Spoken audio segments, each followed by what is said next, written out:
manages the district's public housing stock. DCHA manages the district's public housing stock funded by the U.S. Department of Housing and Community Development, HUD, and the Housing Voucher Program. DHS manages the Emergency Rental Assistance Program, Rapid Rehousing, Emergency Housing Rental Programs, helping residents exit shelter and short-term housing, and many other programs. DHCD's mission is to produce and preserve opportunities for affordable housing and economic development and to revitalize underserved communities in the District of Columbia. DHCD fulfills this mission by providing gap funding for affordable housing construction and preservation, supporting communities through neighborhood-based activities, increasing first-time home ownership opportunities through HPAP, funding the rehabilitation of multifamily and single-family homes, primarily focused on roof repairs and accessibility improvement, providing funding for homelessness prevention, addressing vacant and abandoned properties, and overseeing the administration of rental housing laws and the inclusionary zoning affordable housing program. We want to hear your housing needs and concerns. We ask you to consider the following questions.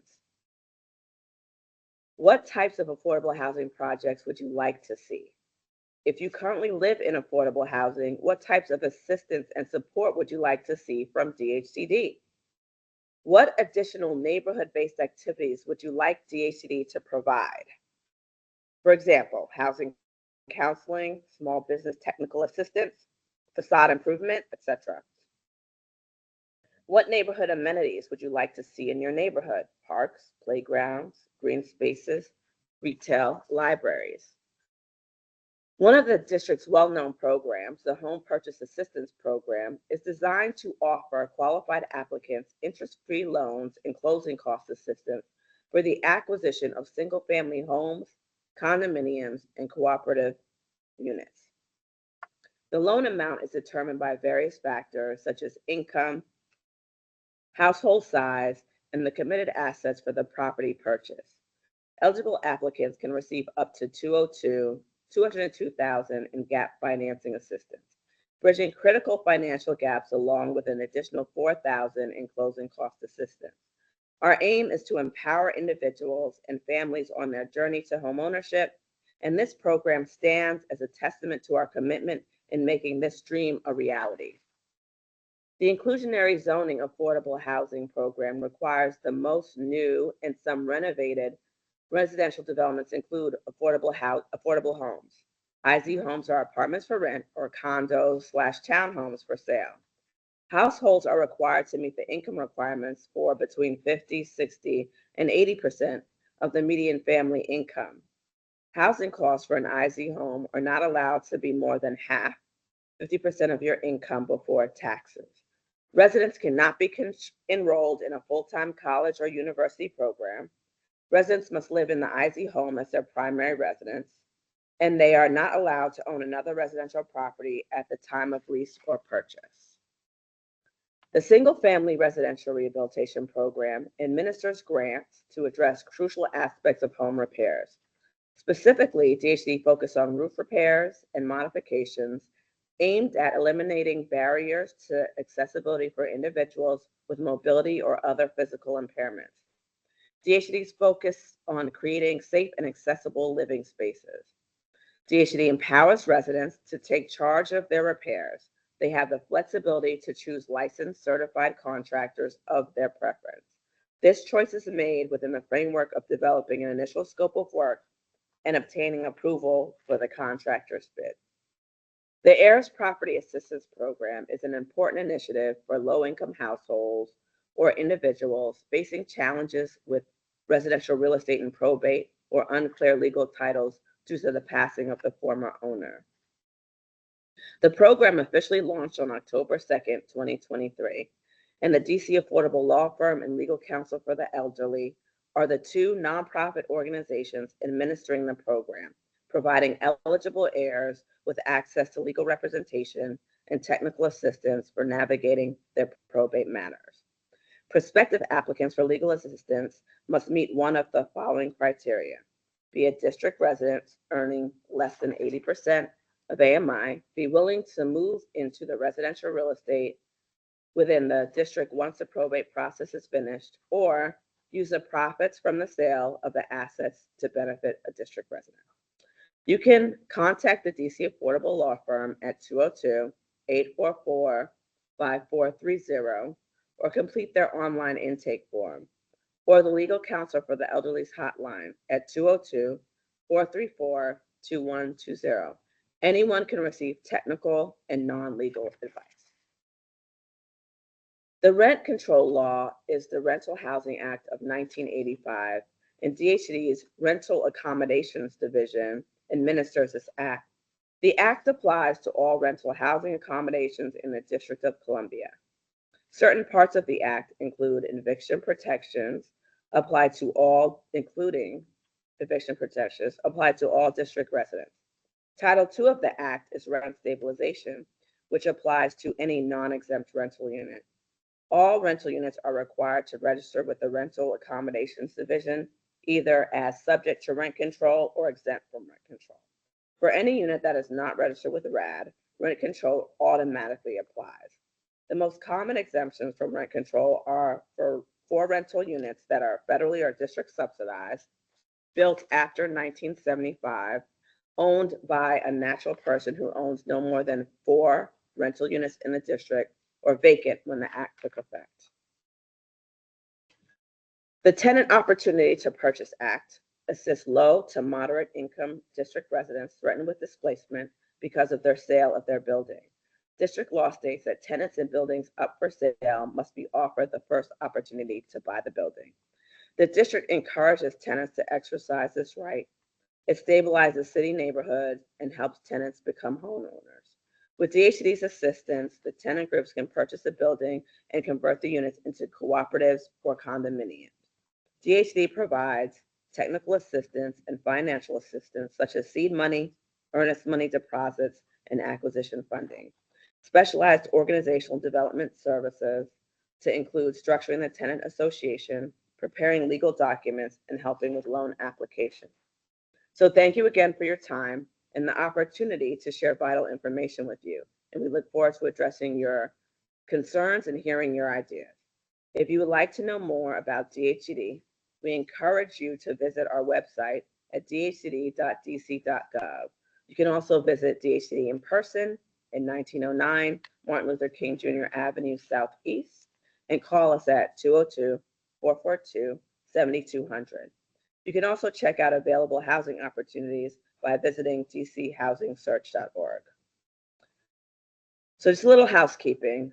When you stand up or you have something to say, please state your name, the ward you live in, how long you've lived in the district, and whether or not you're a homeowner, renter, landlord, etc. On November 25th, the district and community members celebrated the opening of the Aston, a first-of-its-kind non-congregate addition to the adult homeless services system.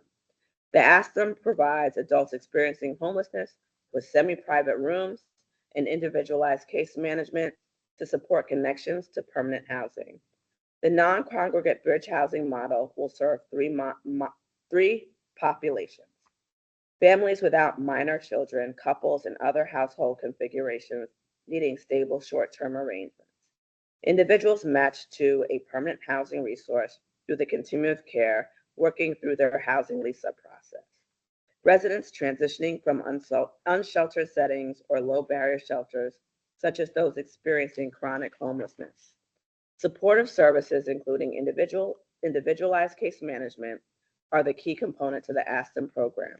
DHS works with clients on their housing plan and navigation services to support them in reaching their housing goals quickly and effectively.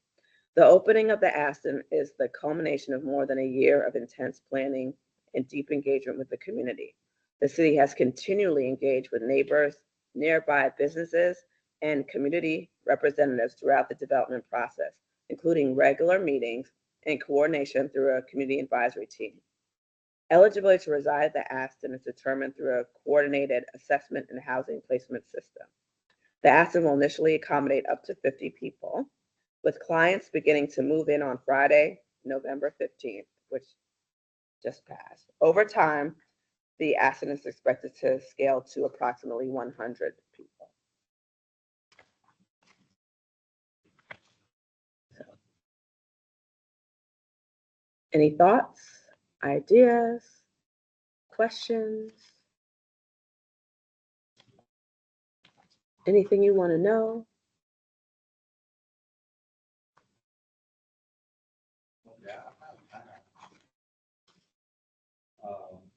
I don't get it. Do you hear me? I can. Like I'm figured out. I have a question. I don't know how this pertains to this committee.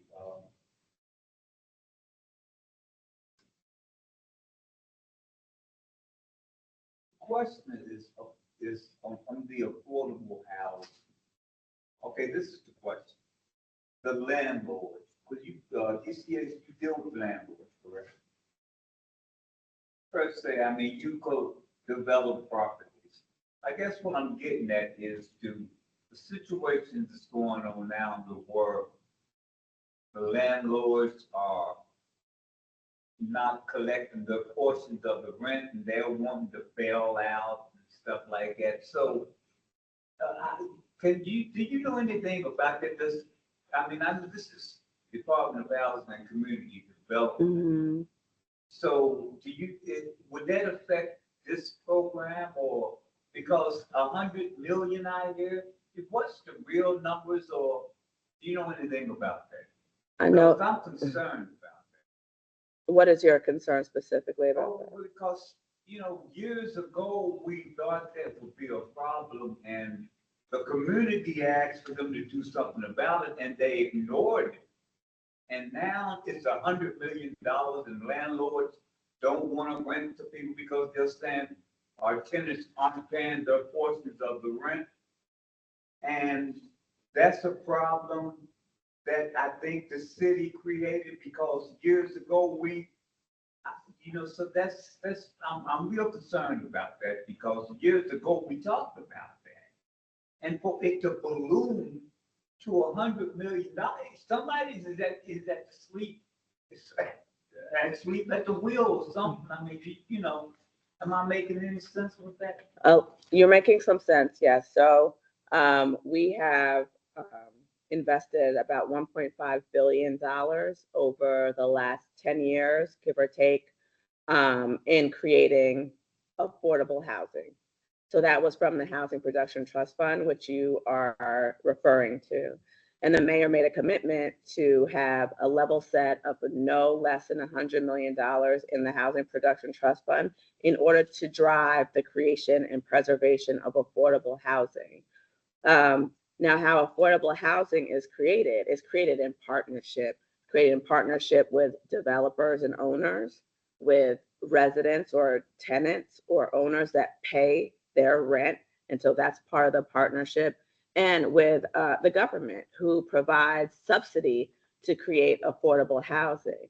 So the subsidy absorbs some of the cost so that the housing is affordable. So if you look at it as a tripod, one of the tripods is sort of not working as it should currently. And people are, sort of had a different mindset, and it's not everyone, but a few people can a lot of people. But see, that's what I'm getting at. I don't think that people understand what I'm saying is this is something that the city has created because if you let anything grow, it's going to balloon out of control. When people had told the city that this is a simple problem, it's a communication problem, really, and you have people in. So this is a problem. If you see it from my perspective, that it's really not the tenant's fault. It's the housing's fault because for them the lack of supposedly supportive housing, the lack of doing what you're supposed to do under these terms of permanent supportive housing, and you're leaving people alone and you're letting them problem ballooned to $100 million to me.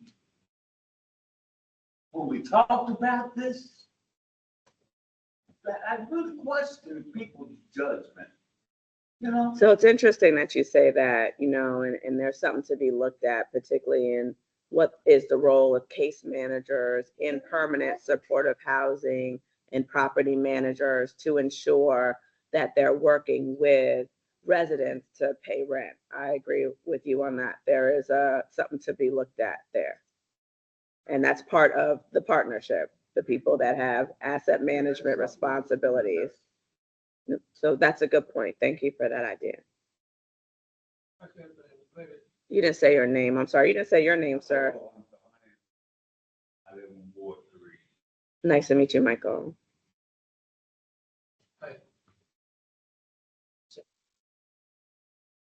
Very simple question. First, what is the income from the loan to living in that numbers? Go ahead. Does anyone remember what that? Second question, how long the process of buying some property? I mean, this kind. So can we start with your first question? Because my memory is really bad. This process, So if you hold on your second question. So, okay, so this is,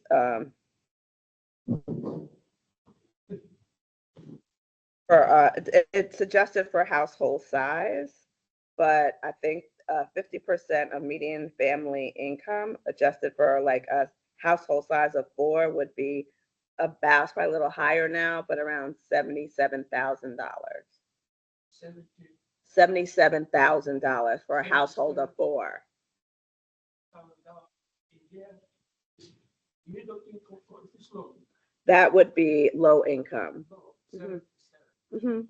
So 50% of area and median income. 4. For people. Mhm. But if the single family, what's the A single person yeah, at 50%, it would be, looks like it's 53,000. 60s, 53. 50s? Mhm. Okay, thank you. And what about my question about how long this process is taking? What process Process of buying, to buy? yeah, It all depends.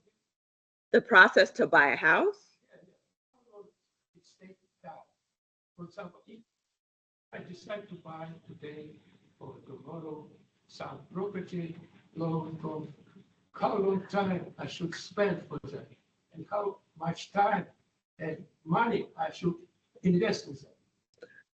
You could go to a community-based organization, and we have community-based organizations that deal with down payment assistance counseling, home buyer counseling, and financial assistance counseling. And they'll be able to look at your particular situation and tell you how much you can afford and what type of home you should be targeting in terms of price range. And then you can know about your particular situation, because everyone's situation is a little bit different based on their income, their household size, and where they want to live and the type of home they want to live in. So it's very hard for me to tell you what you could afford because I don't know your personal situation. But what time, this year or half year I should spend for this? But It depends. It all depends. you don't know. There's no, I'm not saying I don't know. Everyone's situation is very different because it depends on what you need, what kind of assistance you need. What's the maximum? There's no way, You don't know. there's no way to tell that. Where is But I would encourage you, again, what you can figure out is for your own situation is by connecting with a housing counselor, you should- and they can let you know what your situation is. you should be aware of this information. It's very important. No, everyone's situation is different. So people have waited 10 years to buy homes, and people have gotten homes in as short as 90 days.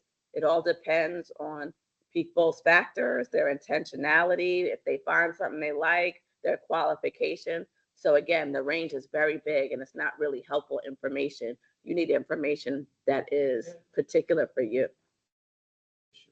This process of buying, shouldn't I or somebody to pay for this service from you?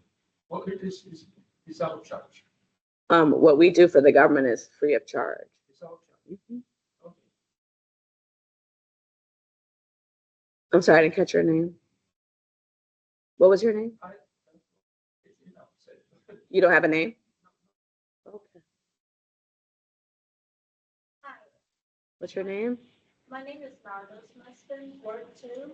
Hmm. So I lived in the area for close to 30 years.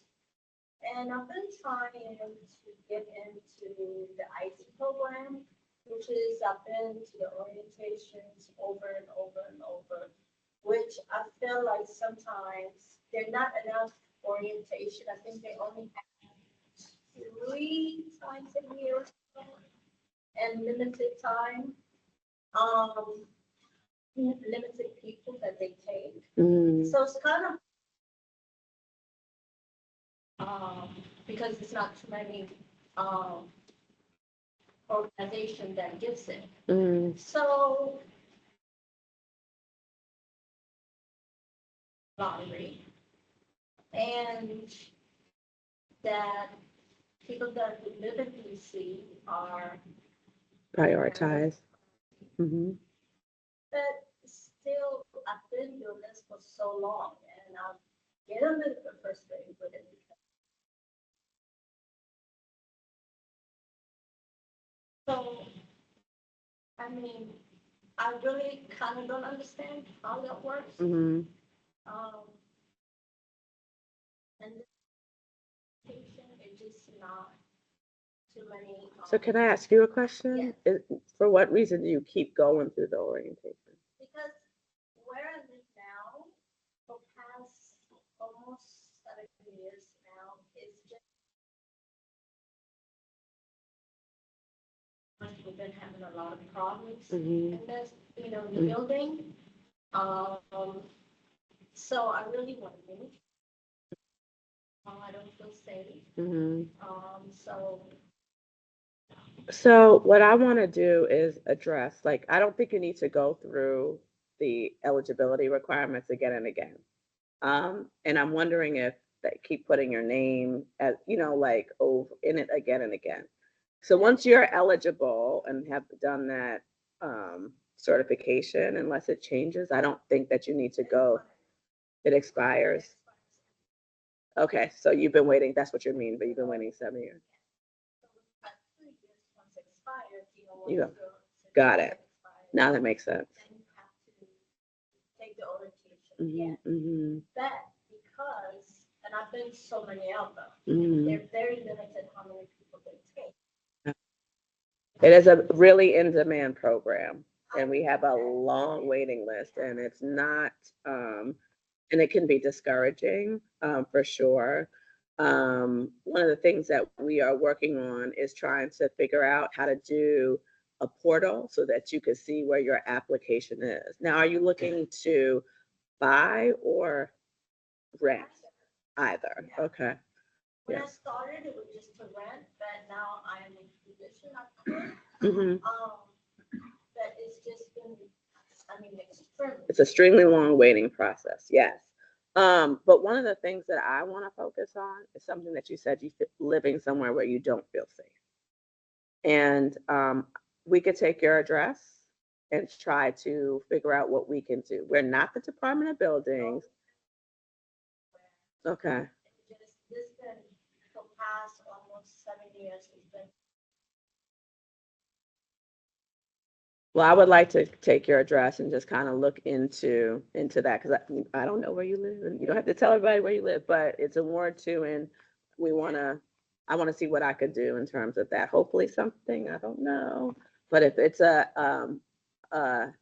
place that we funded, we do have some opportunity to do inspections and things like that and kind of figure out. But I don't know because I don't know your address, but we'll figure it out afterwards. I mean, it's been actually like just recently is the management and they changed the name, but it's the same company. It's the same management. Like they've been fined, they've been to court so many times. But they rebranded and it's the same people. No change. I don't know how much liability they will, Mhm. that fines, they don't. Right. Single purpose entity, yeah. Mhm. It's just been, But that's good information to have, and so I'm gonna get your, your facts and, okay? Thank you. Any other questions? And you gave me some ideas that when you said that, you gave me some ideas about, what we can do around property management companies and asset management companies. So I do appreciate your comment because there's probably some sort of accountability that we can, figure out, especially for a building that has violations on it. It's gonna ring a bell.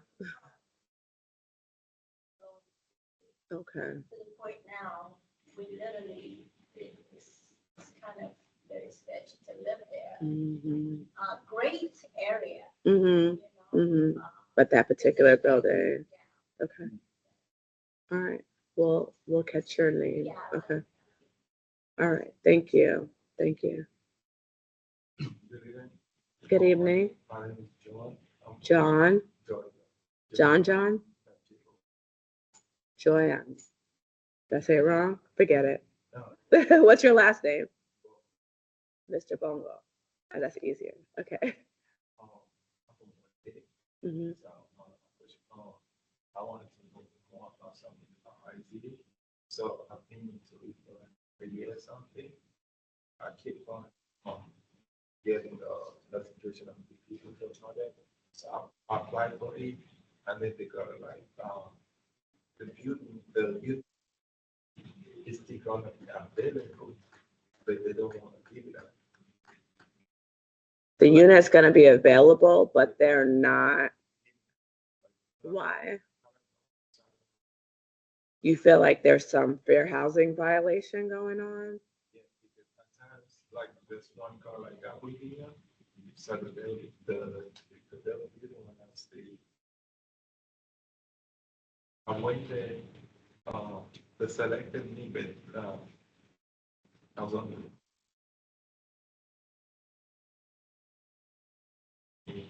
so after the lottery day expired, and then 2 weeks later, the same unit was calculated. Oh. And then after the same unit became after the Mm. So do you think that it could be possible that when they did the lottery, that all the people that were selected that unit were ineligible, so they had to do the lottery again? Do you think that that's a possibility? And then there's another one too. I think it's called Margarita or something like that. It's still this almost the same. Hmm. It's still like the same thing, but after a while, I went to because I didn't know what the Margarita was.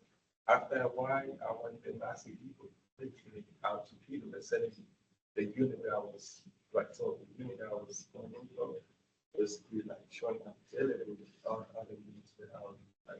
You know, say couple of technology that coming to the door to that. Well, what I would like you to do is just link up with Lionel so we can look at what happened with those units, okay? All right.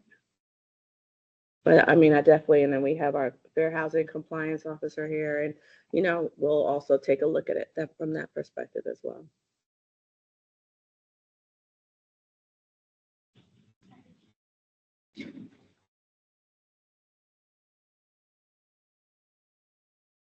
Joy. You look familiar.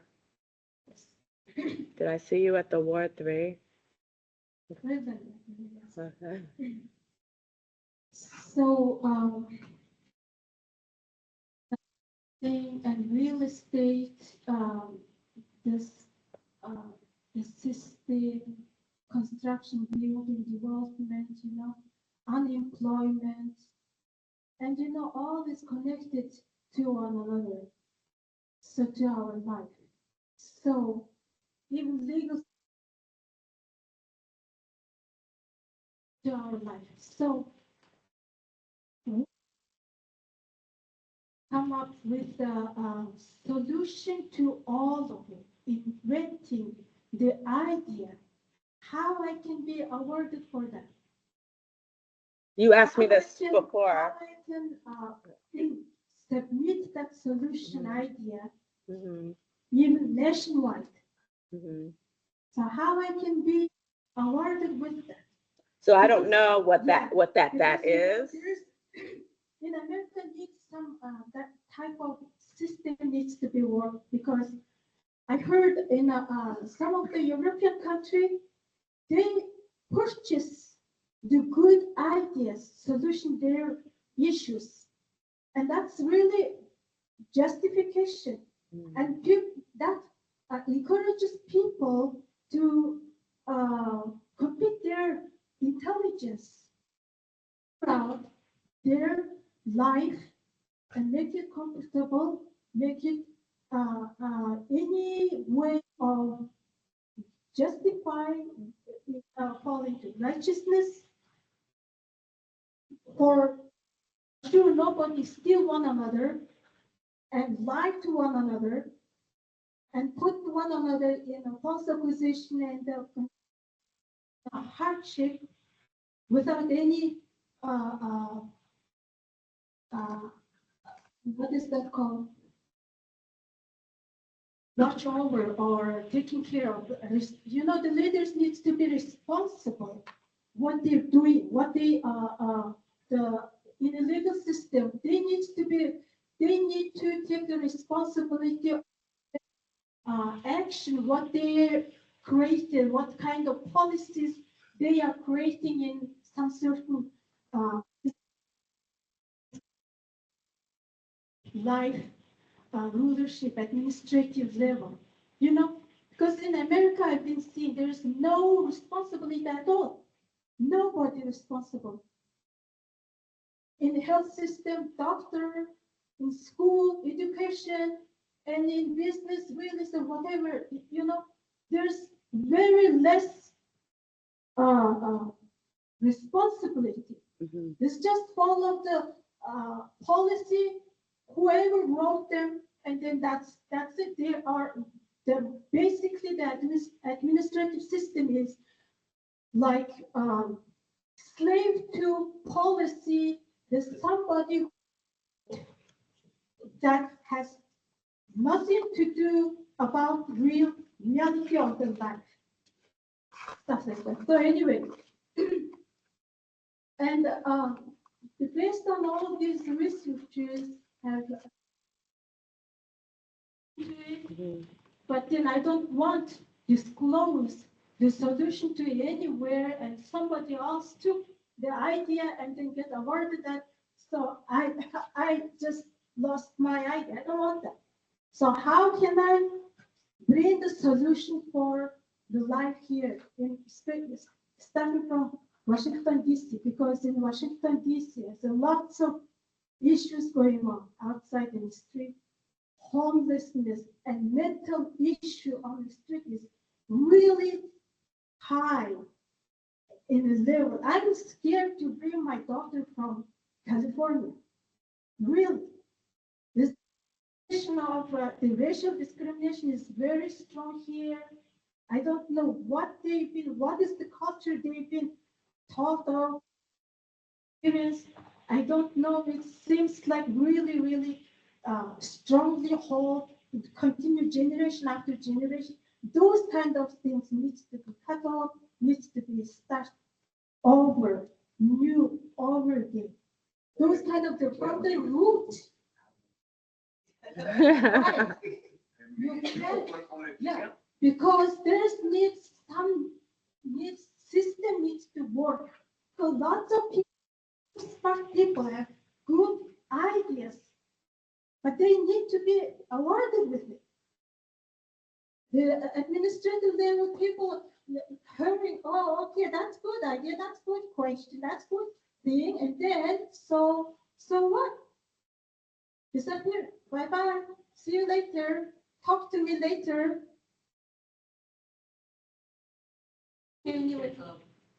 You say your idea, that was, it's put in the box considered, anybody who wants to propose. That's considered a proposal, right? I'm proposing you an idea to waive the solution for, am I right or wrong? I don't know. I heard it as I want to ask her clarifying questions. So you have a clarifying question. So I would ask her if that's what she meant. Are you basically asking that you have a solution? How do you submit that solution? But that solution that you're thinking of, that's considered a proposal. You're proposing a. And you want to make sure that your proposal is protected and not someone else.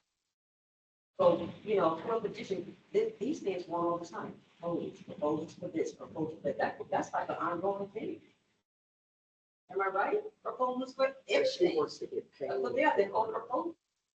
People propose ideas all the time, from, consumers, participants, staff.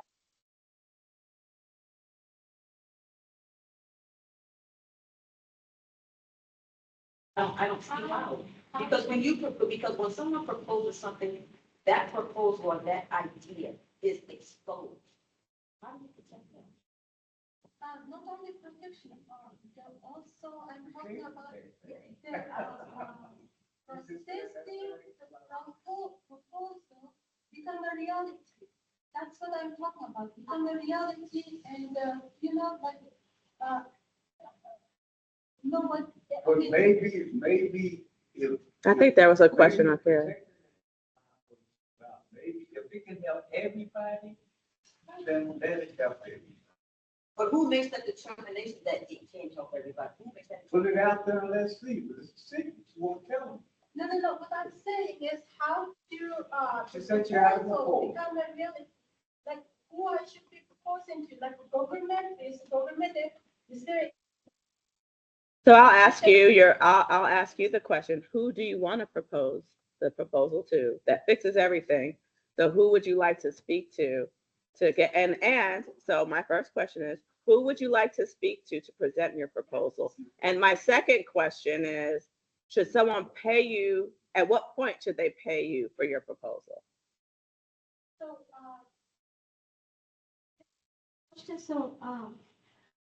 To my proposal, starting with the Supreme Court Chief Justice. So you want to speak to the Supreme Court Chief Justice? That's right. Okay.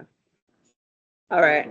And you want to speak, that would be your first stop. And before you speak to the Supreme Court Chief Justice, you want him to pay you to hear your idea. Yes. So, Is that what you're saying? so the proposal itself has in it the whole solution. So in that solution, I myself will be included to solving. So that is what I'm talking about. Yeah, so you said you want to get paid for the idea. So what I'm trying to understand is, so can I just finish my ask? Or awarded, including myself, to in that solution. So you're looking for, My concerning is when I bring that proposal idea and to the solution, and then they took it, oh, that's very good. Okay, we will do it. Thank you. Goodbye. I don't want to hear that kind of stuff, so I would suggest that if you want to speak to the Supreme Court of the United States, that you look for what kind of proposals they have that they're accepting.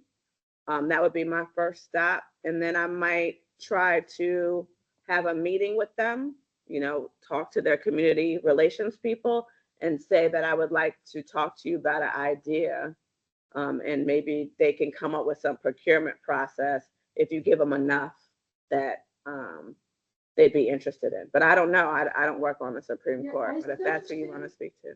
I searched it and they don't receive any like appointment to meeting individual people. They only make appointment with a group of party. Stuff like that. So in order to do that, I'm opening non-profit organization now. And then Go protest in front of the Supreme Court every day. Be in front of the Supreme Court with all of your proposals and your books. And that will get the attention, believe it or not. You do that for a year, somebody's gonna see you and say something to you. That's my advice. So, coming out of it. so thank Don't you. listen to me. So thank you for your, so do you mind if we get back to sort of the matter of housing? I hope that I was able to help you with at least some idea, but I'm not, like I said, I don't work for the Supreme Court and I don't really have a connection with the Supreme Court. I am specifically around affordable housing development and community development. And so we're taking unsolicited free ideas here today. So if you have some ideas around that, we would love to hear those. If you want to share those. This idea on this, including the housing, it was solve all the housing issues. And what is that idea? The real estate, Mhm.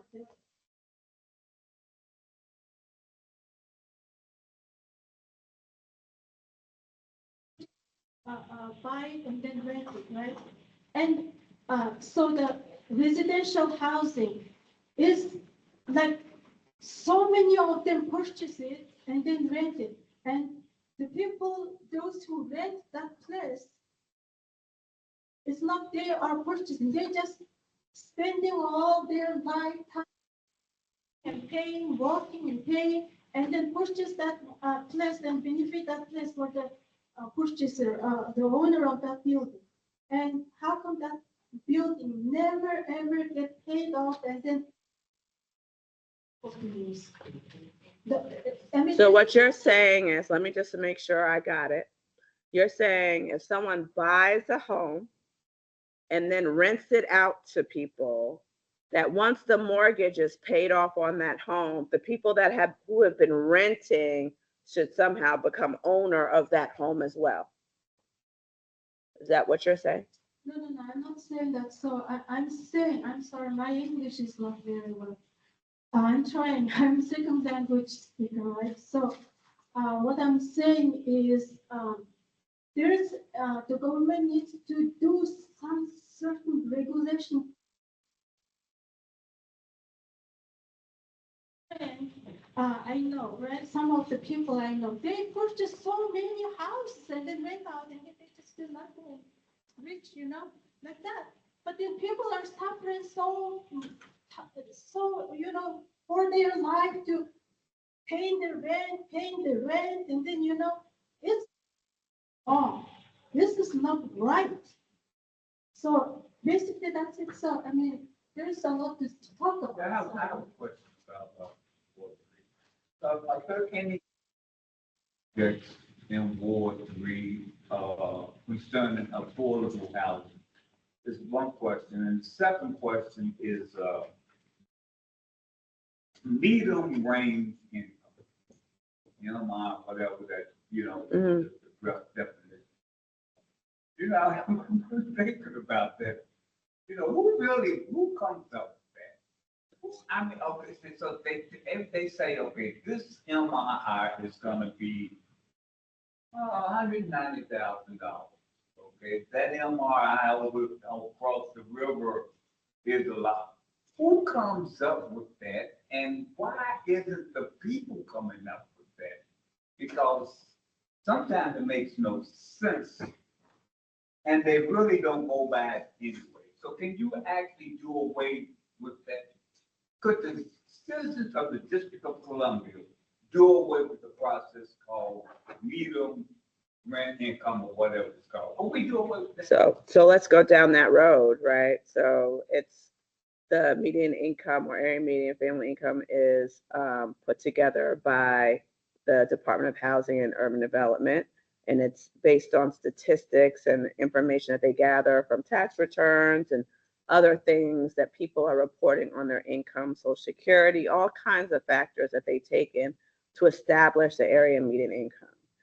So, and that is set by the federal government for specific cities, towns, or whatever geography that they think makes sense. So, that's the answer to your first part of the question. It's done by different data that's collected. But I have a question for you. What would you replace it with?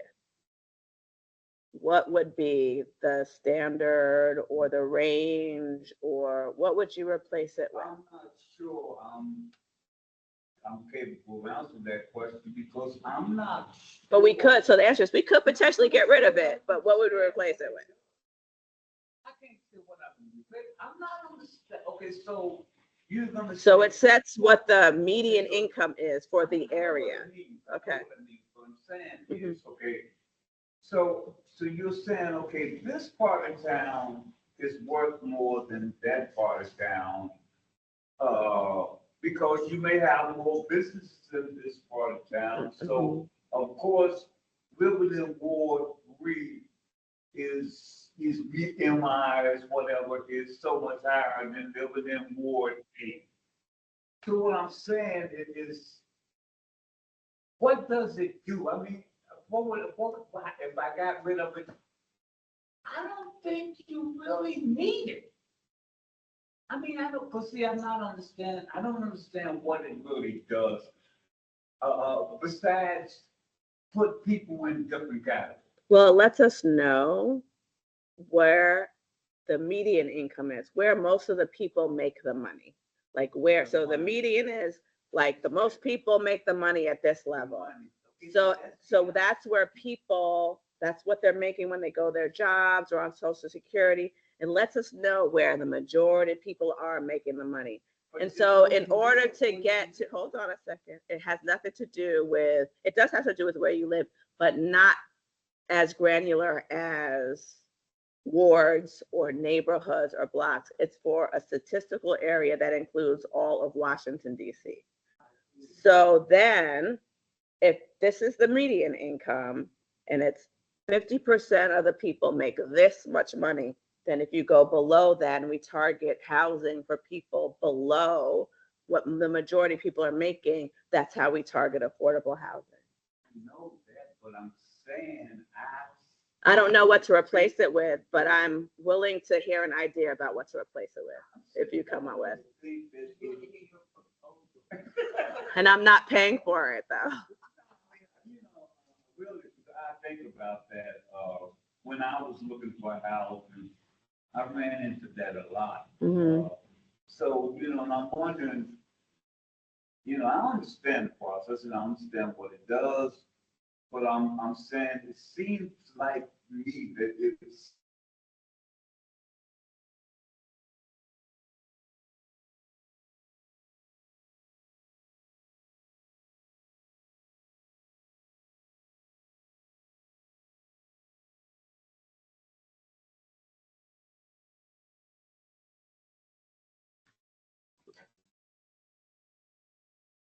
Hi, good evening. My name is Robin Smallwood, Ward 7.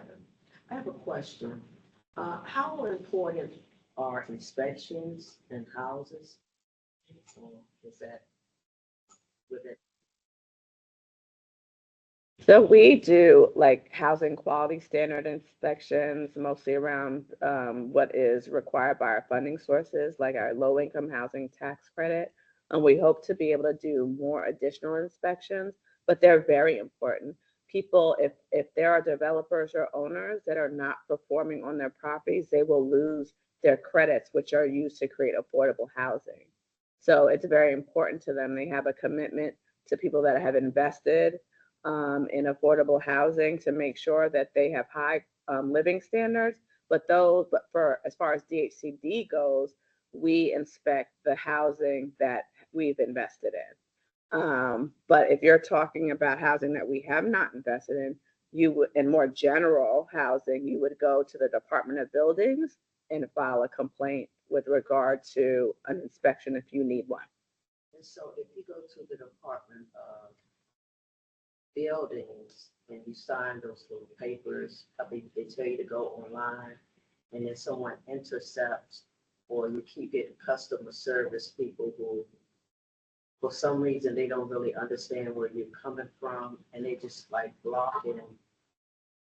they're blocking your, say you can say like if you're here, you can ask him to try to figure out like really what's going on, or how important is an inspection. And you got a whole lot of middle people, community, they doing blocking your reach. So like if you have an email where we can question or have a question to ask you, they're intercepted. The customer service people, they're intercepting it, and it's like they're blocking. They have been blocking for maybe about 3 What makes you think that?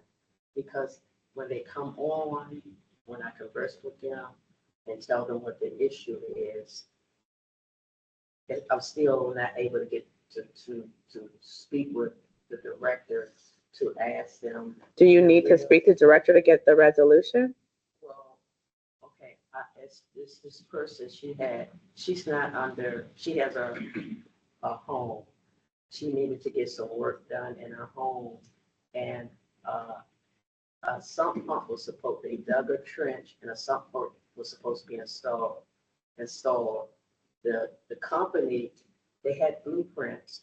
The company installed the wrong size tubing in the person's basement. And the person realized that what they had done. And there was also supposed to be an on-site inspection before they can continue on. However, the on-site inspection was falsified, right? And then they had realized that the company installed the wrong size tubing. Who's they realized? The company realized? No, when the person. The owner of the home. Yeah, Mm-hmm. they said they was gonna rectify it. And so, in saying that they were gonna rectify it, if an on-site inspection that was supposed to have been done on a particular day was falsified, and they were supposed to have been doing the same type of work. So if you're gonna pull out the tubing that you and into the person's home, and then you falsified it, if you said that you're gonna change it, then if you're gonna change it and put the correct tubing in it, before you close up the site, an on-site inspection that was supposed to be taken before You closed should it up. be done again. They Okay. said they put in the right size tubing, but they closed up the site before an on-site inspection. Can you refer her to the chief building inspector at DOP? Thank you. Mhm. The Chief building inspector. chief, Building inspector at okay, DOP. thank you. Mhm. I He's appreciate a good guy. He'll help you. it. Okay. All right. Any other questions? We got some on the online. Yes, we have Cassie, wants on YouTube. May I ask your question, Cassie?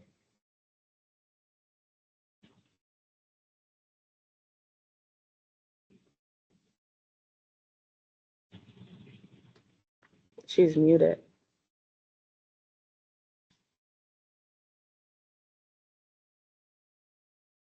I can't see the whole I comment. sent a request for you to unmute.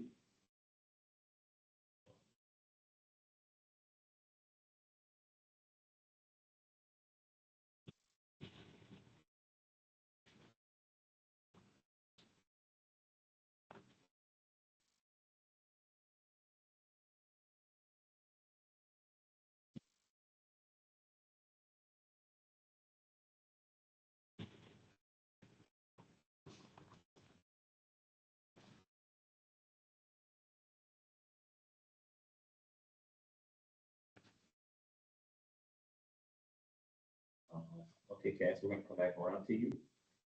We're gonna go to Deborah.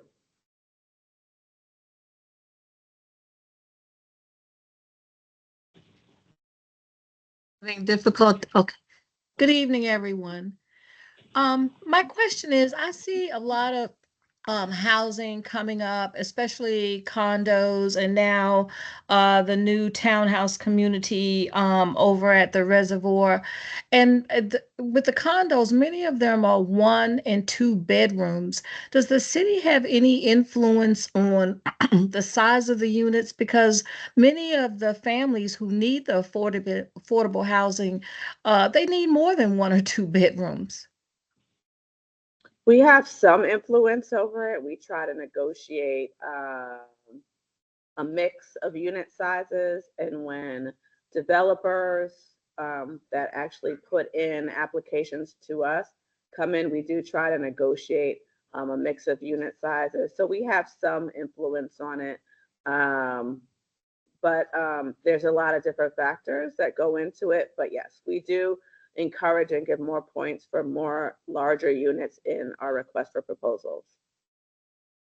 And it seems as though with all the construction that's going on in the city, though, I heard you talking about how the statistical information is gathered about what the median income should be, but it still seems like that there's a very wide gap between $1 million homes, eight and $900,000 homes, and then those homes that many people who are residents of the city, whether they're new to the city or have been here for generations, really don't have access to. There's not enough housing. For instance, I was speaking with that reservoir today. So they're going to have 22 homes that are affordable dwelling. There's about another close to 100 homes that are $900,000 and up. And to say you've got 22 homes, really? It just why don't they make the median income a little bit higher? So, for instance, you can get more people into affordable homes and into affordable units instead of just having 22 out of more than 100 homes. So what is your idea for getting to that?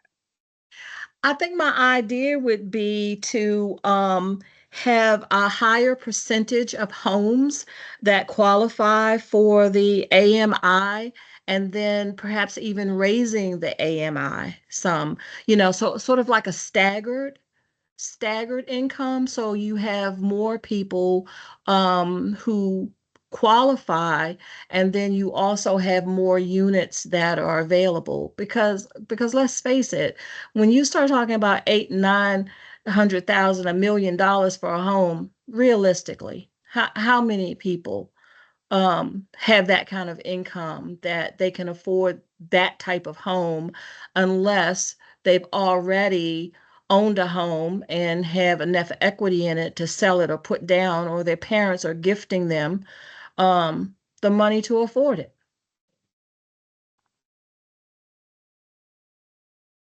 Good So point. that's just my comments and my point. Thank you. So your idea is to have more income stratification and more leverage, higher incomes, in terms of affordability, so that more people can be helped. Yes. Thank you. Cassie, we're gonna allow you to unmute. Can you guys hear me? Yes. Okay, incredible. Hi, I'm Cassie, Ward 2, and I work with a lot of the residents in DC Chinatown, and specifically are very closely tied with the Tenants Association of the Wallach House. So I just had a few questions. One was on DHCD's involvement with the business and community grants. So I'm looking at the storefront facade improvement program, and I'm just because it looks like the last fact sheet you guys published was in 2018, so I'm wondering if the program is still running. So we still have the facade improvement program. Bill, do you want to talk about it a little more? There's a facade improvement program that helps business owners own their property to improve the appearance of the property on the street. We also have some community-based organizations that do small business technical support, and they're available to help people who are either business owners or potential business owners understand the process of starting a business, growing a business, and the various stages of business development. Got it. Okay. So is there a way, is that like a public RFP? Like how, is there a proposal process? Like what does the application look like? For, which opportunity are you speaking? Oh, so my understanding was the storefront facade improvement. Is it a grant program or is there like funding in that or how do we basically a lot of small businesses in Chinatown would like really benefit from this kind of program. So just the question is how to tap into it. Okay. One way to do that is to reach out to one of our community-based organizations. And if you wish to send me an email or give me a call, I could help you to know about those organizations and how to get in touch with them. They guide Okay. business owners through the process. And I Okay. think that just want to mention that there's other agencies that focus more on small business, technical assistance and grants for improvements. So I would reference DSLBD, which is the Yeah. Department of Small and Local Businesses, as well as the Deputy Mayor's Office for Planning and Economic Development also has some grants around sort of the needs that you're looking for. Great, thank you. Yeah, we are in contact with DemPed. We just saw this and we're um wondering if this is also a potential opportunity for us. And yeah, we looked at the CBOs and none of them are in Ward 2, which is why I wanted to come here and ask specifically. And I'm part of an organization called the Save Chinatown Solidarity Network. And yeah, if there's interest in us playing like a CBO role for this kind of program. Like we are tapped in with a lot of the small businesses in Chinatown. And so, um, yeah, if that is of interest and is interest in getting connected with that community, I'm happy to keep talking about that. But it sounds like Sure. We maybe, recently had an RFP this past summer that closed in September-ish. So we just did, that was the first one in about 3 years. So we do it typically every 3 years where we look for new applicants and ask people to reapply. But again, there may be I'm not saying that to discourage you, but there may be an opportunity to partner with some other CBOs that have funding as well. So, and that's on our website. So you can look to see who you could connect with as well. got it. Okay, thank you. And then the second thing I wanted to bring up is there's just, as you guys are probably very well aware, just like a lot of funding right now going into the revitalization of Gallery Place Chinatown. And I think our organization and the tenants and residents we work with and a lot of our members as well who actually live in Chinatown have identified a lot of vacant units that we think could potentially be scaled up into a similar housing model that the Wallach House has. And so I don't know who is the most appropriate person and DHCD to like maybe have conversations with. We are kind of in conversations with folks at DemPed and Nina Albert's office. But yeah, if this is something DHCD is interested in, we'd love to like help make those connections because we see a huge opportunity and like simultaneously there is vacant units and also the city is putting a lot of money into this area and also there's a high need for housing. So we're happy to play kind of a connector role and try and get like a win-win solution for everyone. So yeah, I can drop my email. Okay, awesome. Thank you, Lionel, for sending the email. Yeah, I'll send you guys an email and would love to potentially chat if that's of interest. Yeah, Sure, we always like ideas and we like to hear about vacant properties and any opportunity to create affordable housing. So thank you for that idea. all right, that's all from me. Thanks, everyone. Thank you. We see Aisha McKinney. We want to allow you to.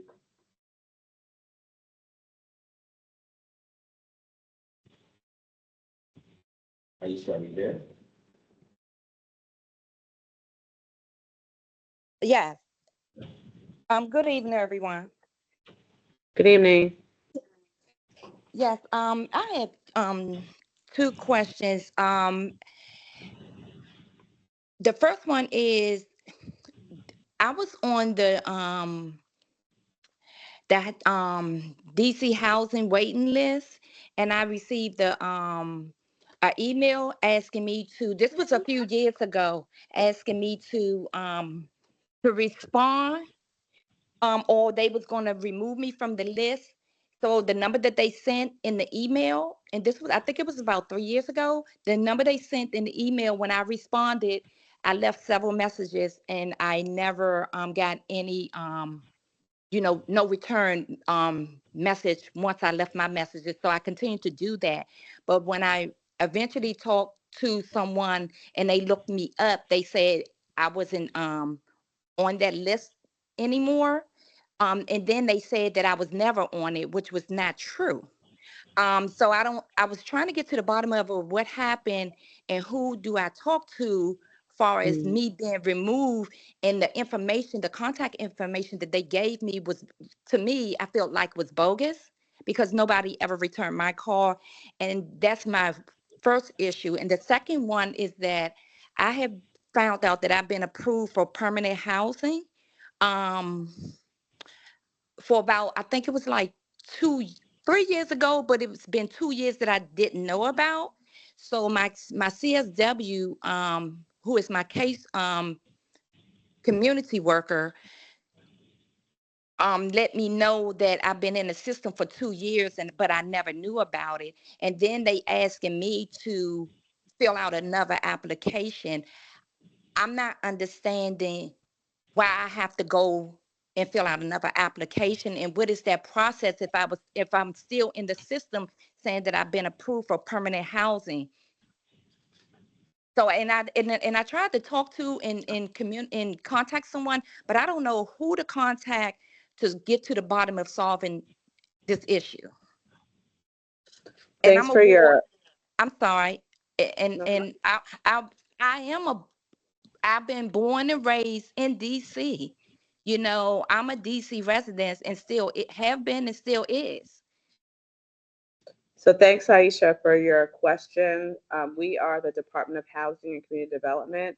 Sounds like you're looking for the DC Housing Authority. And so if you could, Lionel Gaines sent you in the chat his contact, and we'll try to put you in contact with the right people at that agency to get your questions answered and situation resolved. Okay, and actually you mentioned them are the same people that I had contacted when I received the email. But and so I just got the runarounds. And I went to a couple of the meetings about a year ago. I believe it was a year ago, probably no Mhm, more than 2 years ago, when they was going around in the mhm. different wards. And I still got the runarounds. The director gave me her number or whatever, and I just got the runarounds from that actual DC housing authorities, from that Well, I'm office. sorry to hear that. I really am sorry to hear that. Unfortunately, we don't have that much jurisdiction over DC Housing Authority, but what I would Mm-hmm. like to encourage Lionel to do is to loop you, him, and his contact at the DC Housing Authority so he could track how the conversations are going, and he could Okay, advocate. and I just need a correction. I know it's showing up as Aisha McKinney, but my last name has been changed and updated for the last 2 years, but it still show up like that. So my last name is Alexander. Okay. Thank you, Miss Just for Alexander. correction. Mm-hmm. I appreciate it. Thank you. Thank you.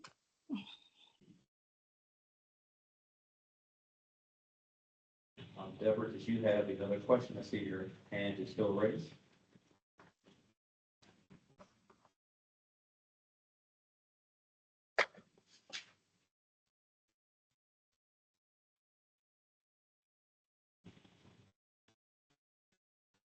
Deborah White, do you have another question? Yes, there I am. Okay. Yes, I was glad to hear about air property because I didn't know that the district or any housing agency addressed air property. So I don't know if this is already in place, but I'd like to make a recommendation about that as well. I'm wondering whether or not heirs, when they go through the process and they receive heir property here in the district, of whether or not they're given any additional time in terms of of tax credits. And the reason why I ask this is because most of the time, if it's heir property, it was a senior citizen who was getting the reduced property tax bill. And then suddenly someone else has it and they might be younger and they don't qualify for that. And I know that it's a tremendous savings in terms of taxes, homestead, the senior citizen. So if it doesn't happen, and I don't know that it does or doesn't at this point, but I'd like to recommend that there's maybe some sort of moratorium or some sort of lead up that gives an heir who has gone into the property an opportunity to receive that reduced tax base for a period of time to just get them acclimated, because it could be, 3 times as much if you're not getting the senior citizen or the homestead. And the other thing that goes along with that is generally these homes are oftentimes in disrepair or has been years before any repairs have been made. So I don't know some of the programs about fixing up the property, but that might be something else to look into in terms of making the criteria for getting loans and getting assistance with fixing up heir property maybe a little less than it might ordinarily be in order to really support heirs maintaining their families' properties here in Washington. Those are great ideas. I do believe if they're a first-time home buyer, they would get the homestead exemption, but this is a new program and it's definitely something to make sure we ascertain. So thank you for that. And in terms of rehabilitation, most of our funding is available to people making 80% of AMI and below. So if the purchaser or the person that gets a property transferred to them is in that income bracket, they would be able to qualify for applying for our single family residential rehabilitation program. Oh, great. Okay, thank you very much. No, thank you for those great ideas. Any other questions? Okay. Well, thank you very much. I encourage you all to follow up with the staff in terms of any questions that are, personal issues or concerns, and we'll be sure to track to a solution, because at DHCD we're solutions oriented. Okay, 1 second. All right. Thanks everyone.